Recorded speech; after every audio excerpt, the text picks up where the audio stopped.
vị mà tên mới đi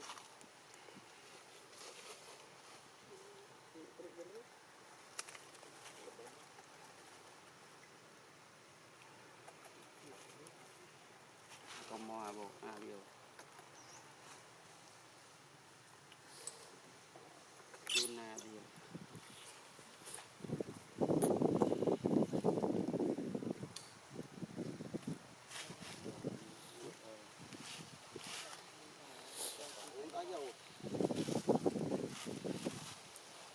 nộ đề được nhanh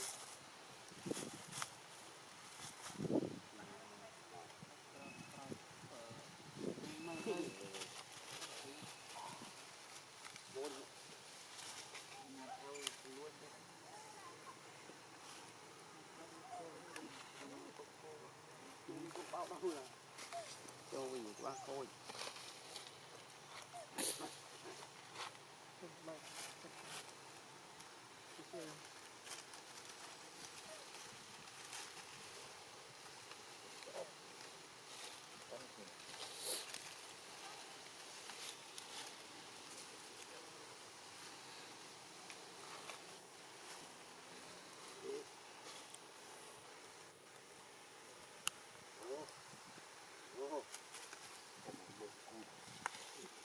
hậu chật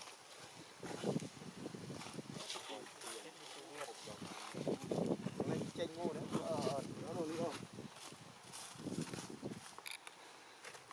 thì ra cũng là nhiều ôi là nghe lắm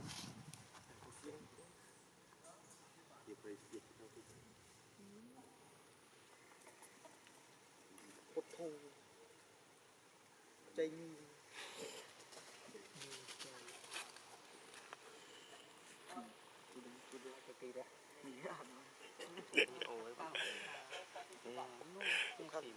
cuộc khám tí nhưng mà thao đây tận này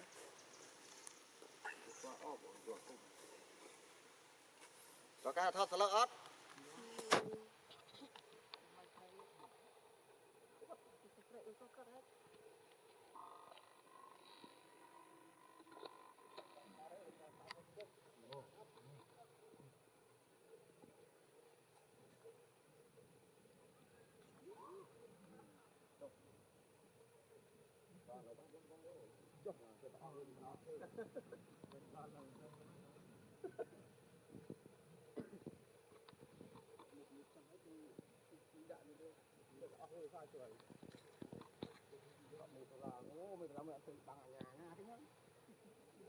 bằng nhà bằng đông